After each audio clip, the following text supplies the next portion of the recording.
Good afternoon. My name is Alana Odoms. I'm the director of the ACLU of Louisiana. We are here today in support of Louisiana's most vulnerable citizens, most precious resource, our children. The measure of a just society is the way that it treats its children. The measure of a just society is the way that it treats its most vulnerable citizens.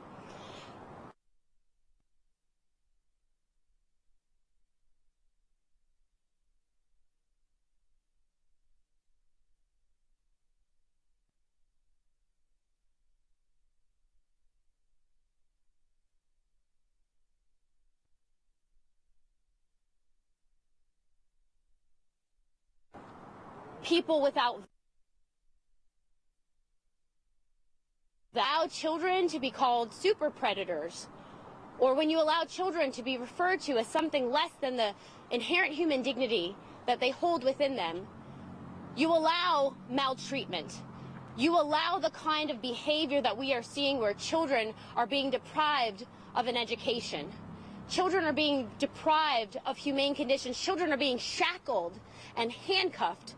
And we know that children display behaviors of aggression and display behaviors of trauma when in fact trauma has been inflicted and displayed toward children.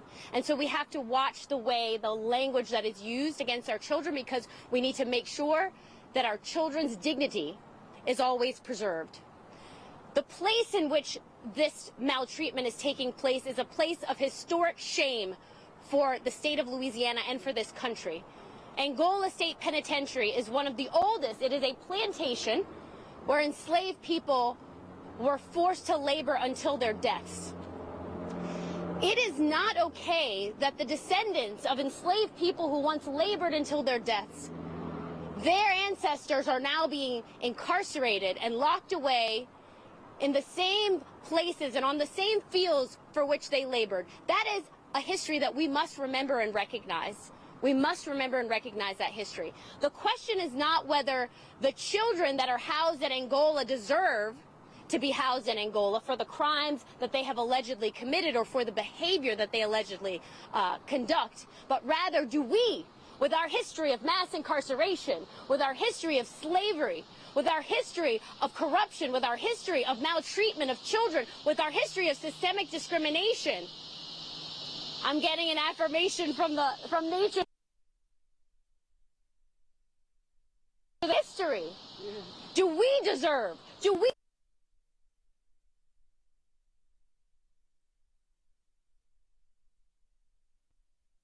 And what we need for our elected leaders is to ask the right question. If we ask the wrong question, we always get the wrong answer. The question is, how long will we continue to allow injustice? How long will we continue to perpetuate the vestiges of slavery in this country? How long will we decide to measure our children by the worst thing as opposed to the height of their character and their best things about them? How long will we continue to waste our resources, not investing in their future, but by investing in continuing to harm them and continuing to inflict terrible conditions? Those are the questions. And so what we need is for our elected leaders to stand up.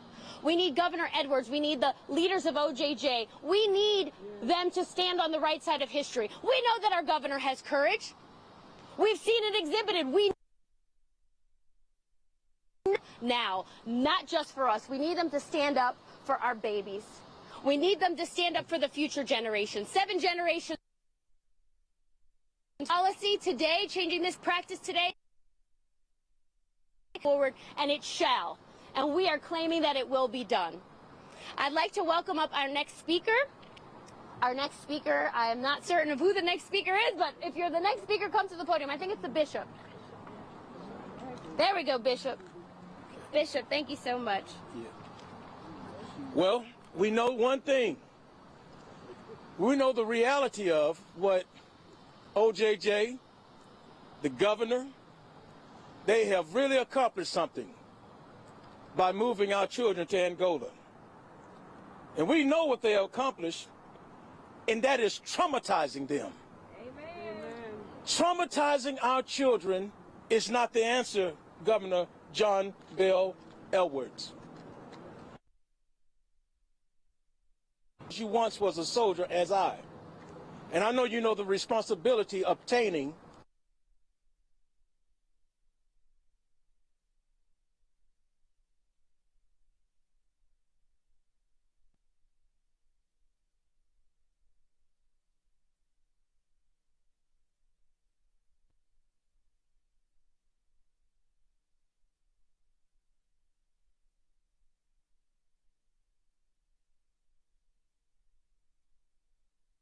and that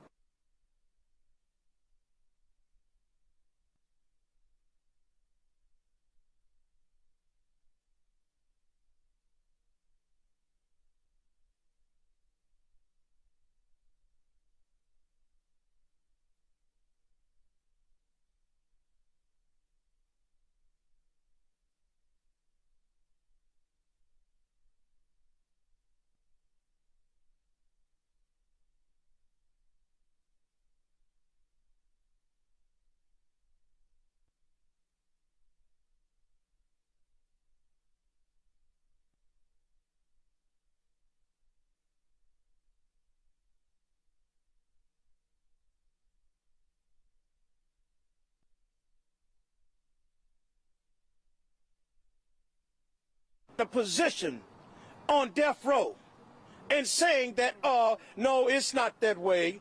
It's a lollipop and a Sunday ice cream cone on Sunday morning. And you and I know better. You know you're not giving them ice cream. You know you're not giving them cake. You know you're not treating them this way. You know they do not have TB. You know what was funny about one thing I found out today? That the person that's in charge of these children didn't even know what TBRI was. You know, that's kind of sad. Didn't understand what trust-based intervention, relationship intervention was.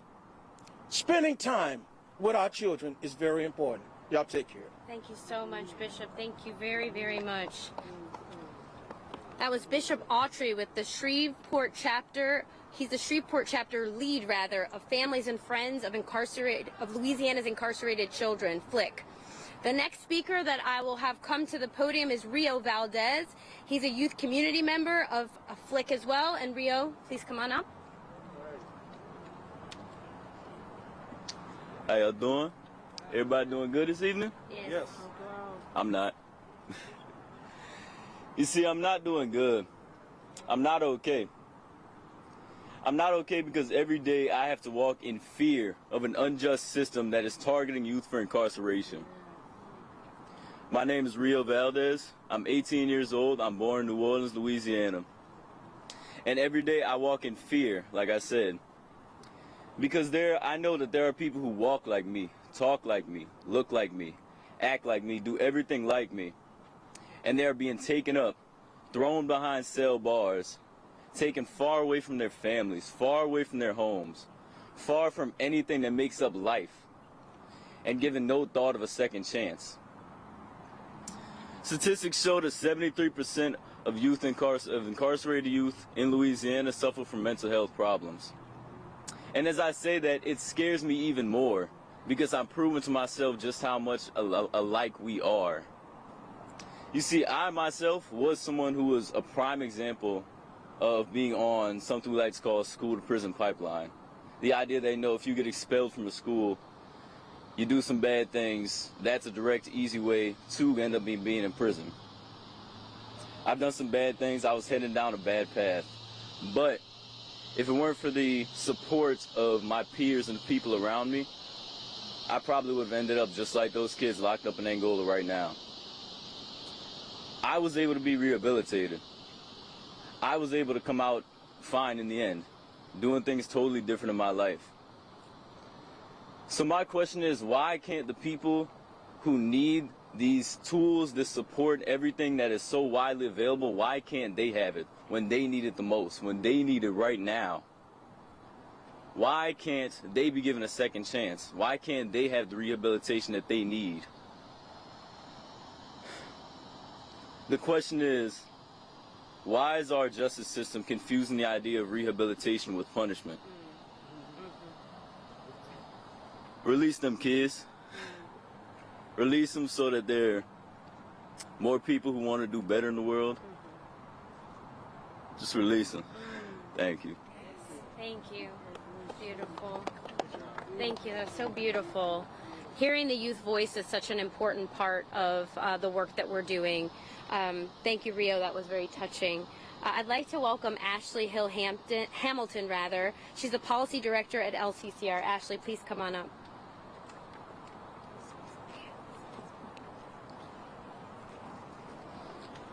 Hello, everyone. And like Rio, I'm also not doing well today. We're thankful that both Judge Shelley Dick and the Department of Justice are paying attention to the abusive and inhumane conditions that our children are experiencing in Angola. But unfortunately, it's too late. Rehabilitation looks like education, quality education where our children are held to high standards, mental health services, and other supports. Although the juvenile justice system is centered on rehabilitation, none of these things are being offered by the OJJ facility to our youth. Incarceration is not accountability. The closure of the youth prison at Angola is long overdue, but it's also important to note that OJJ facilities across Louisiana remain understaffed, poorly trained, and these conditions perpetuate a cycle of trauma and violence that incarcerated youth have to experience time and time again. Black youth have been criminalized for decades, and what we're seeing with Angola's youth prison speaks further to the disparate impact of incarceration. Black people make up 33% of our state. However, our kids are more than 6 times more likely to be incarcerated than white youth and to be victims of violent crimes. So I ask you to stand with us today and release the children, our children, from Angola immediately. Thank you so much, Ashley. We heard that resounding call loud and clear. I'm going to ask to recognize 2 additional speakers. We want to make sure that their voices are heard. Corey Levier, please come up for 2 minutes, and then we're going to hear from Eugene Collins, the director of the NAACP of Baton Rouge. 2 minutes. Hello, my name is Corey Levier from Opelousas, Louisiana. I'm a messenger, minister, and community advocate. And my message to everybody under the sound of my voice is, what do you value? As Americans, we're told that we value freedom, we value prosperity, we value opportunity. The children housed in the Angola projects do not have freedom, they do not have opportunity, and if it was up to certain people, they would never have a chance at prosperity. Change your values, change your life. Change your values, our nation changes. You have to ask yourself, what are the values of someone who would promote and support children being in a place like that? Ask yourself that question. What do they truly value? Or do they have any values at all? It is time for American leadership to have American values and to stand up for the Constitution that says we are all equal, we are all free, we all have opportunity, and we all have a chance at prosperity. This is not true right now. These children locked up in Angola will believe, if this is not corrected, that they are done for life, that they will not have an opportunity to further or advance themselves in any way. That is the message that we are sending. So my message to you is, convince your leadership around the country and here, especially here, to change what they value so that our lives can change and this will no longer be an argument. Make sure that you end up on the right side of history. Thank you. Yes. Beautiful. Thank you so much, Corey. Welcoming to the microphone now, Eugene Collins. How you doing? Eugene Collins, president of NAACP Baton Rouge.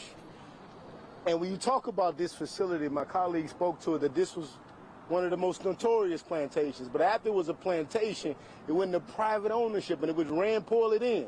Then it went to the state ownership where it became one of the most deadliest prisons, one of the bloodiest prisons in this country. And now they're housing children in a facility that, as y'all stand out here today and that sweat drops from your forehead, these kids have slept in conditions worse than that. And we want these kids to come back and be productive members of society. That's telling us that you don't care about kids. Not only that, it was under Democratic progressive leadership that we decided that these types of facilities were not best in rehabilitating kids. It's a doggone shame that under Democratic say-so progressive leadership that we're putting them back in those facilities. That does not make sense. We shouldn't treat a dog this way. If we were housing dogs in Angola in 130-degree temps, more of y'all would be mad. But since it's kids that look like me, less of us care. I plead with you. And I plead mostly with the folks that look like me, because too many of y'all been on this side too. These kids need to come out of those facilities. It is not built for children, and it's certainly not built for anybody to rehabilitate themselves. Children, nor grown men, should have to be made to sleep in 130-degree temps. Our country, our Constitution guarantees something better. Yes, it did. Thank you, Eugene. I'm going to welcome up lead counsel in this case, David Utter from Fair Fight. Please come up to the microphone. Thank you. Good evening. I just wanted to sort of echo that the lawyers that are working on this case are doing this in support of the advocates and community leaders behind us. You know, what I can say about the case is that Louisiana deserves better, right? This sort of move to Angola and this lawsuit is really about an incredibly low bar, right? Whether the state is treating children with deliberate indifference in the former death row, Louisiana should be ashamed that that's the question. There are other states that handle kids just as tough, just as big, just as strong, just as troubled, without throwing them into a cell. They also do it, I might add, from a public policy perspective, but not putting them away from their home in a secure care facility. Many states have far fewer kids locked up. Louisiana needs to follow those states in terms of a policy direction. But, you know, this case, sadly, is about a very low bar. Is Louisiana deliberately indifferent to the health and safety of these young people? I'm happy to answer any questions you might have. David, what's the latest on what happened today in court? Can you kind of talk about that? Sure. You know, today was eventful, I think primarily because it shows that the state is actively engaged in violating one of its laws, and a really, really important law, and that is that the state should not be holding children in solitary confinement. I've got two demonstrative aids, one here that shows average time out of the cell for some of the people on cell restriction.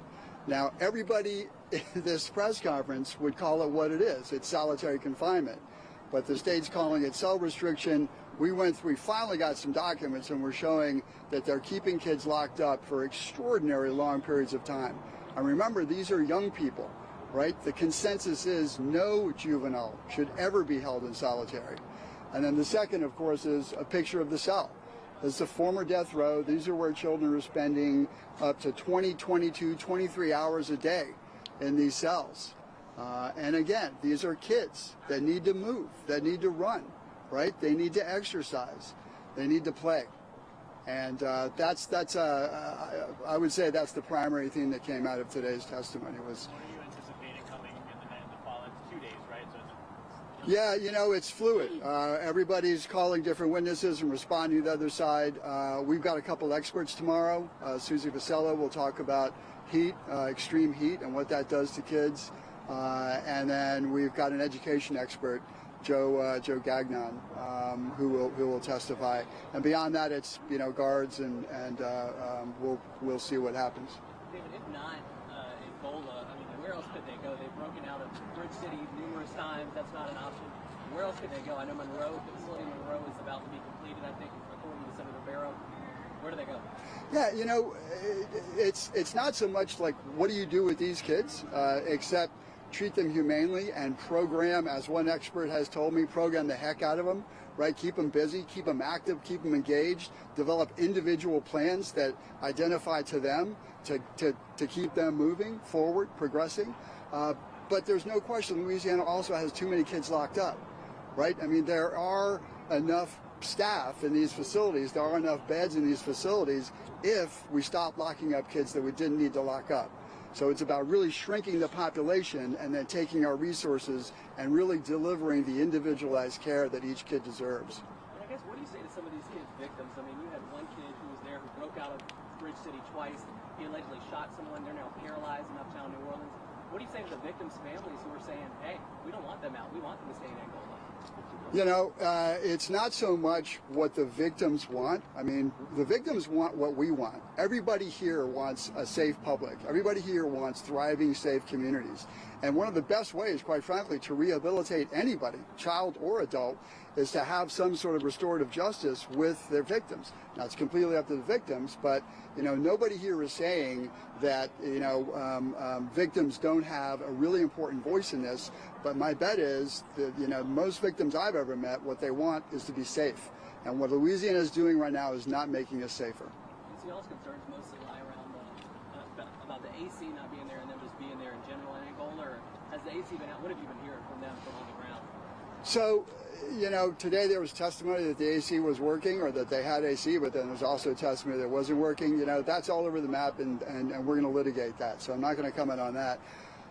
The problem with Angola is it is an adult prison. You know, as Vinnie Schiraldi testified last year, it screams prison. And when you put a young person whose mind is developing, whose notion of who they are as a person is in the process of developing, and you put them in an adult prison and you put them in a cell, what are they going to think they are? Who are they going to dream to be? David, we heard from the judge today a little bit about her observations when she visited the facility. Did you guys also take a tour, and did you see similar scenes that she described? This is the second tour I've been on. I did one a week ago, and I did one in September before the hearing then, and shocker, it's still a prison, right? It's still got these really bleak cells. It still has razor wire everywhere. The rec area, I love my dog. I would not put my dog in that rec area. I mean, it's just this little, it's a pen. And so, look, it's still a prison. It's still a really bad place for human beings, especially kids. How many kids are there? Also, like my competition just said, you know, we heard from them testify that they've had attempted breakouts, that they've had the kids out there in the right there trying to break through that fence, and have almost really actually been successful. So, I mean, again, where should they go then? If these kids are breaking out from these facilities, what do you expect them to get? Yeah, the question is why? You know, why are they trying to break out? Why are they fighting? You know, why are they acting out? We have not heard yet, and you know, this is the second sort of hearing on this, but we've not heard yet a good explanation for that. You know, it's look, when your kid's acting out at school, yes, they hold a kid accountable, but they also hold you accountable. And nobody's holding OJJ accountable. That's what everybody here is saying, right? From a policy perspective, let's hold the state accountable. These kids are in state custody, right? It's the state's responsibility to make sure that they're getting what they need, so they're not breaking out, so they're getting educated, so they're actually, you know, getting the counseling they need to work through, let's face it, a lot of trauma these kids are. You know, there was a lot of testimony today about what high needs kids they are. And how many kids are there in there right now? We were told 14, I believe, today. One is too many. Right, thank you. Do you know their age ranges? In Louisiana, you can put a child in the juvenile system from ages 10 to, what I think it's 21. When they turn 21, they age out. Do you guys think you'll all be successful? I don't have a crystal ball. We're going to fight like heck. That's for sure. By faith, yes. By law, question. Thank you very, very much. Thanks, everybody. Thank you. Thank you.